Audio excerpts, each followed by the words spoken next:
자, 그런데 세배 레버리지 특성상 무조건 우상향만 할 수는 없어요. 언젠가 폭락장이 오면 또 고점에서 엄청나게 빠지는 상황이 올 겁니다. 저도 처음 시작할 때는 계속 사야지라고 생각을 했었어요. 안녕하세요, 슈퍼노멀입니다. 원래 제가 금요일, 토요일 밤 11시 이후에 영상을 만들어 놓고 예약을 걸어 놓고 자는데 어제는 그냥 잠이 들었어요. 근데 평상시에 일찍 일어나니까 5시 되기 전에 눈이 떠져서 부랴부랴 영상을 만들고 있습니다. 아이가 일어나면은 아무것도 할 수가 없어요. 이번 주도 한 주를 정리해 보겠습니다. 어제 계좌가 플러스가 됐다는 소식을 전해드리는 영상을 올려서 사실 별로 이야기거리가 없는데 이번 주는 요거죠. 금리 동결. 인플레이션 2%대로 갈 길 멀다.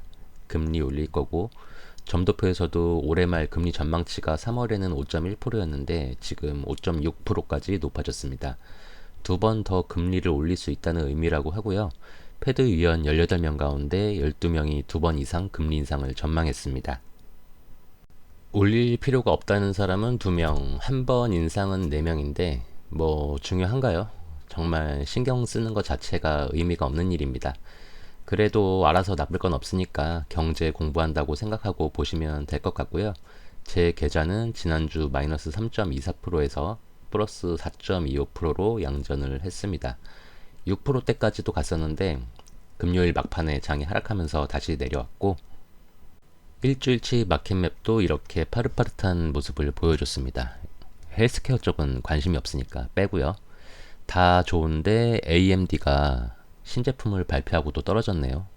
인텔이 16%. 오, 뭐지? 테슬라는 이번 주도 6% 올랐습니다. 그리고 아직 전고점이 되려면 멀었어요. 좋은 가격 같습니다. 이렇게 양전을 했어도 저는 세배 레버리지 ETF 종목의 비중이 30% 정도 되기 때문에 조금 휘청이는 상황이 오면 또 금세 마이너스가 될 수 있어서 언제든지 다시 마이너스를 얻어맞을 마음의 준비를 하고 있습니다. 일단 제 계좌 상황을 보면 인텔이 엄청 올랐는데 저번 주에 인텔이 마이너스 26%였거든요. 근데 지금 마이너스 17%가 됐습니다. 일주일 동안 16%가 올라서 테슬라도 아니고 웬일이지 하고 찾아봤는데 폴란드에도 공장을 짓고 독일에서도 보조금을 더 받아낼 수 있다는 소식이 있네요. 저는 인텔에 투자를 하고 있기 때문에 이렇게 공장을 짓는데 투자하는 건 긍정적으로 보고 있습니다.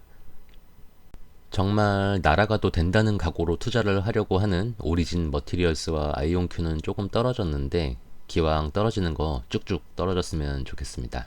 그래야 더 싸게 사죠. 아이온큐는 제가 어제 갑자기 생각이 났는데 양자 컴퓨터가 좋은 건 알겠는데 이게 일반 사람이 쉽게 구입하고 쓰고 할 수 있는 건 아니라서 과연 시장을 지배할 수 있는 상품인가? 라는 생각이 들었어요. 좋은 건 맞는데 그냥 단순하게 일반인의 입장에서 아이폰처럼 사람들이 갖고 싶어서 난리 날 것도 아니고 매일 먹어야 하는 것도 아닌데 과연 이게 경제적 해자라는 것을 만들 수 있을까라는 생각이 들었는데 나쁘다는 건 아니고 좀 더 공부를 해봐야겠다는 생각을 했습니다. 하락장에서 버텨주던 배당주들은 주식들 흐름이 안 좋은데 리얼티 인컴 같은 건 좀 더 담아놔야겠다는 생각을 하고 있고요. 세배 레버리지 ETF는 이제 6%만 마이너스입니다. 아, 진짜 정말 누가 쓰레기라고 했나요?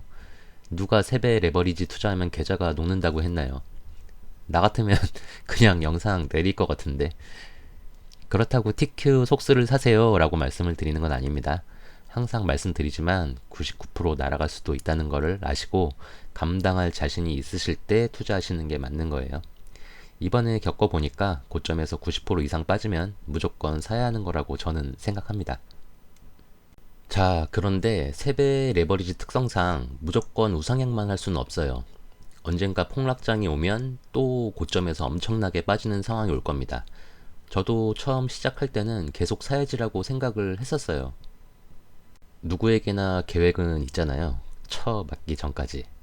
그런데 폭락장을 쳐맞아 보니까 속슬이 처음 투자했을 때 가격 대비 마이너스 93%가 빠지는 걸 겪고 나서 무조건 장기 투자를 해야 한다기보다는 길게 가되 수익을 보고 나와야 하는 타이밍도 중요하다고 생각을 하게 됐습니다. 쳐맞고 나서 정신을 차린 거죠. 그럼 도대체 언제 팔아야 하나? 불주 이거 188% 어떻게 할 건데? 그냥 둘 거야? 이렇게 생각하실 수 있잖아요.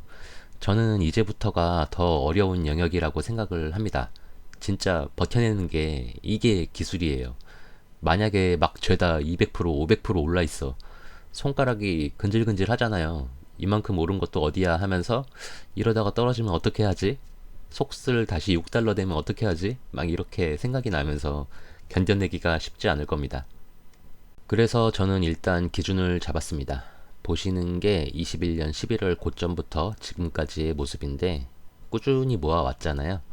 특히 저는 속슬을 꾸준히 모아왔는데 TQ, 속슬, 불주, 유프로 모두 못해도 전고점까지는 참고 버텨야 하지 않나 하는 생각을 합니다. 설마 전고점을 절대 못 넘는다고 생각하시는 분이 계실까요?